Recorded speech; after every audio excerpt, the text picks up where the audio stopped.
morning class and welcome to our continuing lectures on climate dynamics, climate variability and climate monitoring. In the previous class, we started our discussion on the various astronomical variables or Earth-Sun relationship variables that control the weather and climate of the world. We said that this is because most of the heat and energy that is coming on Earth and determining the heat budget of the atmosphere and the oceans and the energy transfer processes that occur there are ultimately coming from the sun. And hence, how the solar flux in terms of watt per meter square is changing from one location to another location or from day to day within a year or within a month is very important in understanding how the weather patterns and the overall climatic patterns change with location, geography and time.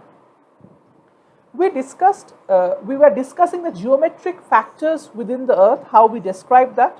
Earth is close to a sphere, and we discussed the concept of a latitude and the equator, which are basically a series of parallel circles that are going from the North Pole to the South Pole with the equator at the center. Every latitudinal circle is defined in terms of the angle it subtends at the center of the Earth.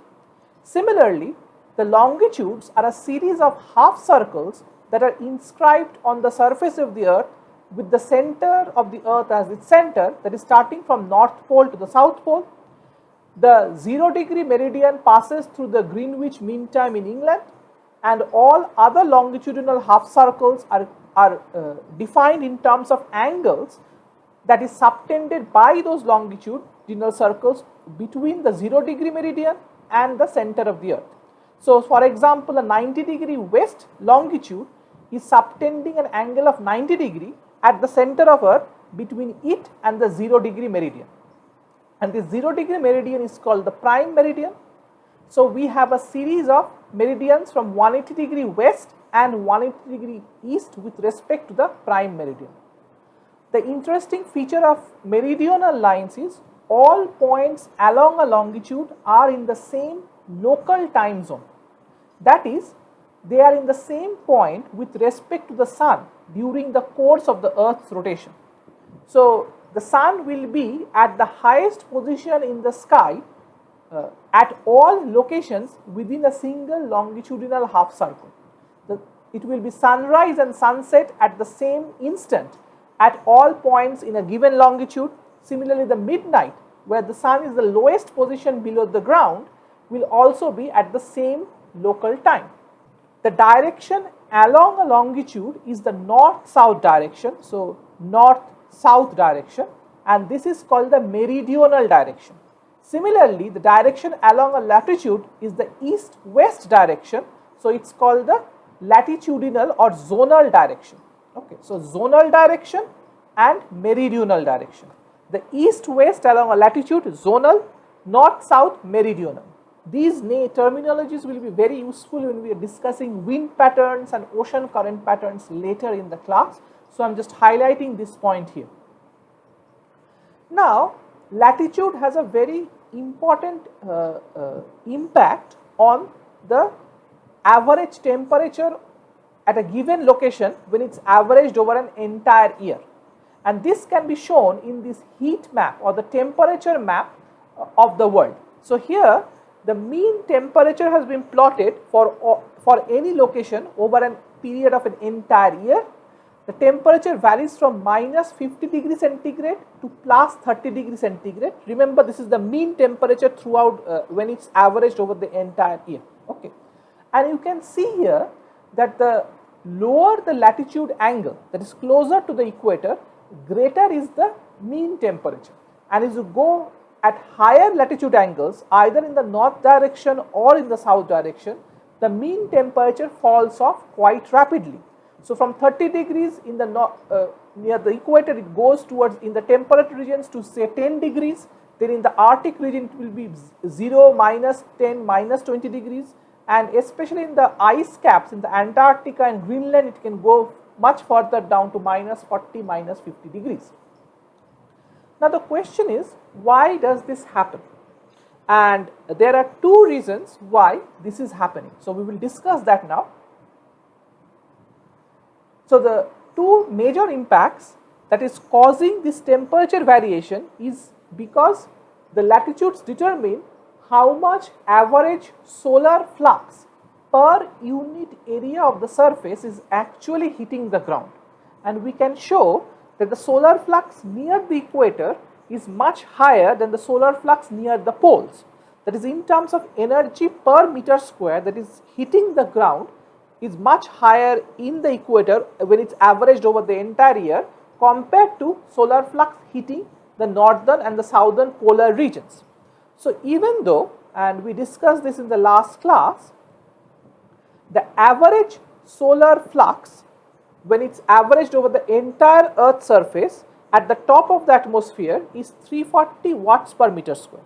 So the mean flux that is coming over an entire 24-hour period when averaged over the entire surface of the Earth at the top of the atmosphere, it's 340 watt per meter square.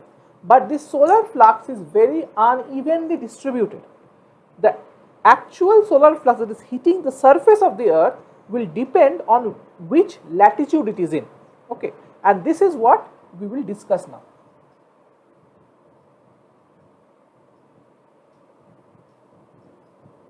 So the first point is what is called attenuation. So let us understand this picture once it becomes clear. This is the surface of the Earth. This is the atmosphere. As you remember, the sunlight is coming as a series of parallel lines from the sun to the Earth. These lines are parallel to the line connecting the center of the Earth to the center of the sun. Okay.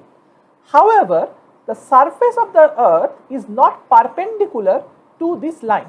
Okay, so here it is perpendicular at the equator, but the line, a parallel line from the axis of the Earth to the axis of the sun is not perpendicular to the surface of the Earth. So the surface of the Earth kind of moves away from this parallel line and subtends a greater angle as we move towards the pole.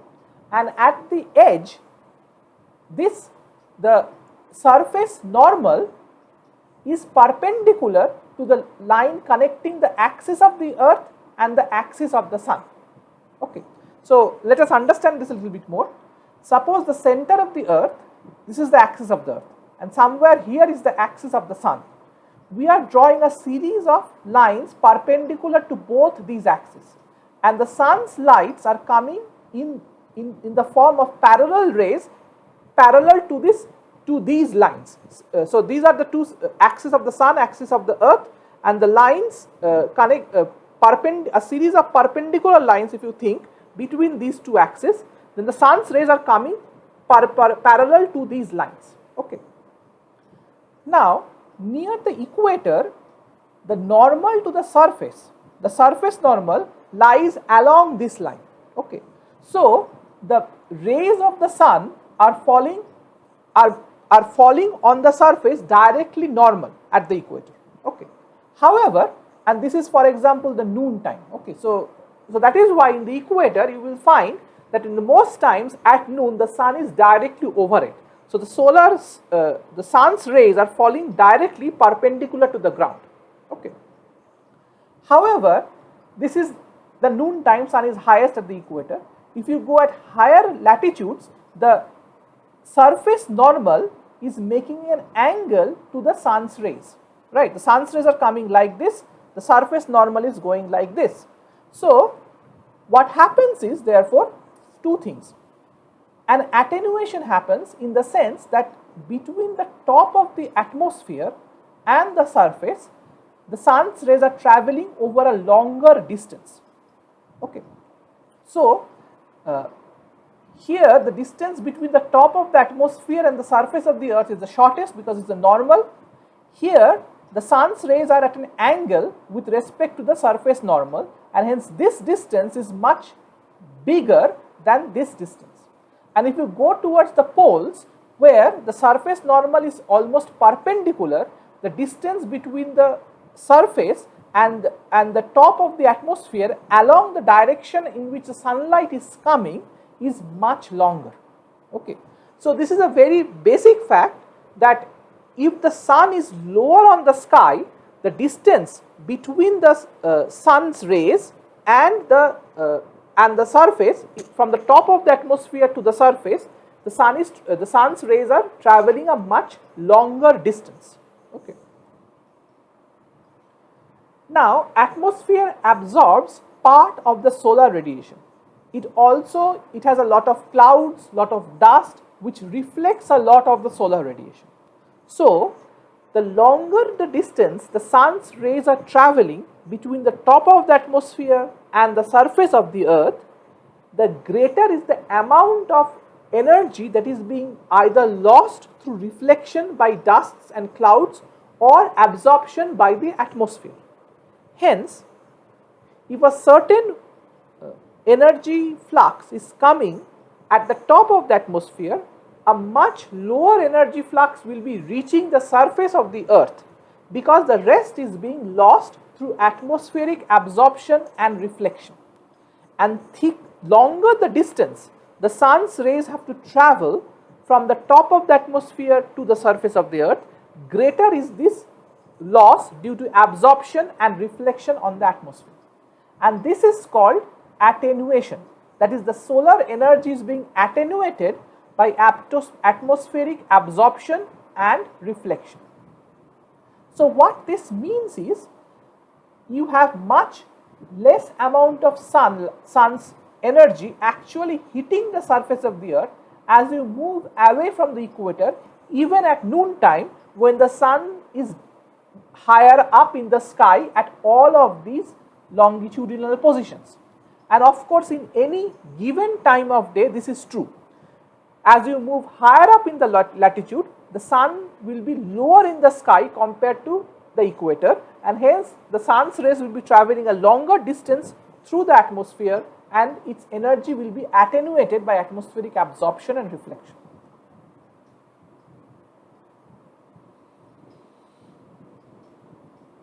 Hence, the incident energy at high latitude decreases compared to the value at the lower latitudes. So that is the first reason why the solar flux hitting the surface of the earth is lower at higher latitudes compared to lower latitudes. The second point is what is called beam spreading. Okay. So here again we look at the noon time. It will be the same at other time zones as well. This is the equator. This is a higher up in the latitude. In the equator, the sun is directly overhead or much higher up in the sky, which is why the sun's rays are parallel to the surface normal. Okay. What this means here, so if you look at the equator, the sun take a beam of sunlight with a certain cross-sectional area hitting the surface of the earth. Okay. This is the total energy. So the total energy is the watt per meter square per the meter square of this say the cylindrical area. So 1 meter square of cylindrical area. So this will be the wattage that is coming on the surface of the earth at the equator. However, here if you see, because the surface normal is at an angle with respect to the solar rays, this area 1 meter square of solar beam is falling over a much broader area on the surface of the earth. So, because the surface of the earth is tilted with respect to the solar beam, this is 1 meter square of solar beam area. It is hitting and is spreading over a much longer region of the surface. Okay. So what you are getting here is quite simple. You are getting a triangle like this. So suppose you take a normal here, and you will get, this is the length over which the solar light is spreading, whereas this is the original length of the solar beam. So if this is 1 meter, this is the angle with respect to the solar beam, then you can find the total length over which this beam is spreading on the surface of the earth. Okay. So what we see here, so this is a simple example assuming a flat surface, and this is a little bit more complex where we are assuming a spherical surface structure. Okay. So here the beam spreading may be even more under certain conditions. Okay. So what is fundamentally true is this 1 meter square of solar beam is spreading over a much larger meter square area on the surface of the earth. Okay. So the same amount of incident energy is spread over a larger area of the surface near the poles than at the equator, and hence the watt per meter square actually hitting the surface of the earth is much lower at higher latitudes than at the lower latitudes. Okay. So this point is called the beam spreading. Okay. So as a result of attenuation and beam spreading due to low sun angles at these high latitudes, the average solar insolation received is much lower at the high latitudes than at the equator. Not only is part of the sunlight getting absorbed more intensely by a thicker region of the atmosphere at high latitudes, whatever sunlight is reaching the surface is being spread over a much larger area, so the watt per meter square solar flux is decreasing.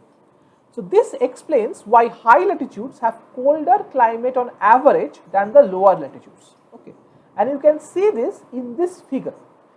So this figure basically gives you the total energy per meter square that a certain location on earth is receiving as either a daily average or a yearly sum. Okay. So kilowatt hour is a unit of energy. We can discuss this later, thinking it's a unit of energy similar to kilojoules or megajoules, like that. Okay. And per meter square of the surface area. So you can see at low latitudes, particularly in the equatorial region, Australia, like the subtropical and the equatorial region, Brazil, Argentina, Mexico, Saudi Arabia, India, Indonesia, these are the low latitudes in 30° north and 30° south. In the subtropical region, the energy flux, solar energy flux per meter square is much high. So it's extremely high, between 2000 to 2500 kilowatt hour per meter square on an yearly sum, and in a daily average it's around 5.5 to 7 kilowatt hour per meter square. Whereas if you go at high latitudes, at the temperate regions, it decreases very quickly to around 1000 kilowatt hour per meter square as the total yearly sum, and the daily average as 3 to 3.4 kilowatt hour per meter square. And if you go even further high near the Greenland and the Antarctica, it will be much lower even. Okay. So the solar flux kind of decreases by at least 3 times, okay, between the equator and in the Arctic Circle. Okay. So this is the primary reason why the mean annual temperature is much lower at the high latitudes compared to the low latitudes. Okay. So that is one point where the climatically you are getting colder climates in the high latitudes and hotter climates on the low latitudes as yearly means. Okay. And this is dependent on these beam spreading and attenuation effects caused by the spherical surface of the earth over which the sunlight is spreading. Okay. The other section is the seasonal variations. Okay. So seasonal variations are a very important aspect of how the climate and the weather patterns are changing from winter to summer. Why this winter to summer variation is happening at all. Okay. So here is a nice geometric figure that explains what is happening. Fundamentally, the axis of the earth is tilted with respect to the earth-sun plane, which is called the plane of ecliptic. Okay. So the plane of ecliptic, as you can see here, is the imaginary plane that bisects both the earth and the sun. So suppose you draw a line between the center of the earth and the center of the sun. The plane of ecliptic is a plane on which this line resides and which bisects the earth into 2 equal hemispheres and the sun into 2 equal hemispheres. Okay. The revolution of the earth with respect to the sun occurs in this plane of ecliptic. So this purple plane, so the revolution of the sun, so as the earth revolves around the sun, that circle lies on this plane of ecliptic. So both the line connecting the earth sun, this line, and the circle along which the earth is revolving around the sun, both of these lie on this plane of ecliptic that bisects the earth and the sun into two hemispheres. Okay. And the sun's rays are always parallel to this plane of ecliptic as they arrive on earth. So as we said, the sun's rays are all parallel to this line connecting the center of the earth and the center of the sun, and hence are all parallel to this plane of ecliptic. However, the axis of the earth does not lie in this plane of ecliptic. It is tilted with respect to the plane of ecliptic. So consider a line through the center of the earth that is perpendicular to the plane of ecliptic. So we can draw a line perpendicular to this plane of ecliptic that is also perpendicular to this line connecting the center of the earth and the center of the sun. So this is the 90 degree. So this is the line. Okay. Then the angle between this line and the axis of the earth is called the axial tilt or obliquity. Okay. So this is how the tilt of the earth is defined. You have the plane of the ecliptic, you have the center of the earth here, you draw a perpendicular line from the center of the earth upwards and find the angle between this line and the actual axis of the earth. And this angle is called the axial tilt angle or obliquity, and it is currently at 23.45 degrees centigrade. Okay. 23.45 degrees or 23 degrees 30 minutes. Okay. So remember, after degrees you have the minutes. So 60 minutes is 1 degree. So 23.45 degree means around 23 degrees 30 minutes. Okay. Now this axial tilt is not strictly fixed. It changes slowly over geological times and has an important impact on the geological variation of the earth's climate. So ice ages, interglacials, these have an important impact on the slow change of this axial tilt of this earth. Okay. However, for our present climatic conditions, we can consider over this human period of say 1000 years, the axial tilt has been more or less constant at 23 degrees 30 minutes, and this we can consider as constant for our conditions. Okay. So this axial tilt is fixed and does not change depending on the earth's position relative to the sun. Okay. So the axial tilt will always be fixed. Wherever the earth is, if you draw this line and compare the axis of the earth around which it is rotating, then this angle will always be 23.45 degrees. Okay. Thus, the axis of the earth always remains parallel to itself in all its positions along the earth's orbit. Okay. So basically, if the axis is tilted like this, it always remains tilted like this as it rotates around the earth. So all the positions along so if you take the circular line around which the earth revolves, and at each point you draw the axis of the earth, then all of these lines will be parallel to each other. Okay.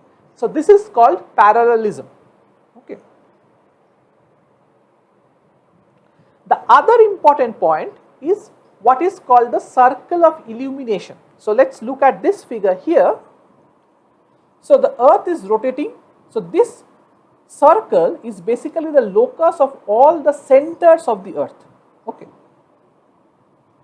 The circle lies on this plane of ecliptic, and this is the axis of the earth, which is always parallel to itself at each and each of these locations. Fine. And is making an angle of 23.45 degrees with this line perpendicular to the plane of the ecliptic. Fine. These are all known. Okay. Now the interesting point is this line, the line perpendicular to this plane of ecliptic passing through the center of the earth, is part of a plane.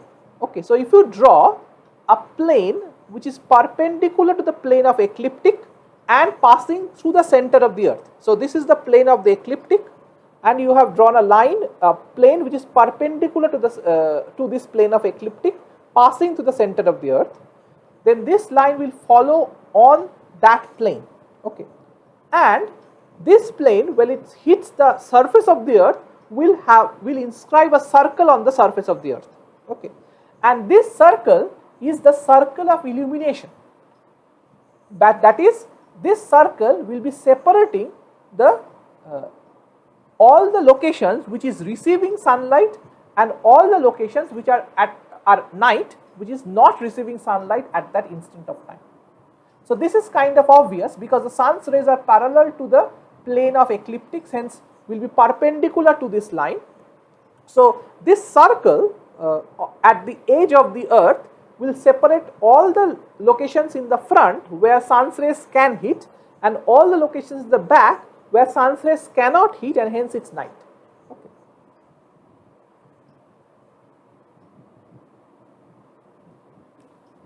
So the circle that this plane subtends on the surface of the earth divides the earth into the illuminated half and the shadowed half, and is called the circle of illumination. So you can see this circle of illumination shown here in these 2 points. In this point, circle is this edge circle. So everything in the back that you cannot see is in the night half, and here also this circle is this circle of illumination, and everything on the night side you can see on this point. Okay. For any location that is on the circle of illumination, it is sunrise or sunset at that moment. So every point here on this circle is sunrise or sunset. Okay. So why we are discussing all of this? Okay, we are discussing all of this because this helps us to understand why seasons occur. Okay, the tilt of the earth with respect to the normal to the ecliptic causes the occurrence of the seasons. Okay, so this tilt respect to the circle of illumination is causing the occurrence of the seasons. It changes the length of day relative to the length of night. Remember, all these points are moving in circles around the tilted axis. Okay, so if you see here, and we will see this in a bigger figure in the next class, any point is rotating along this latitudinal circle.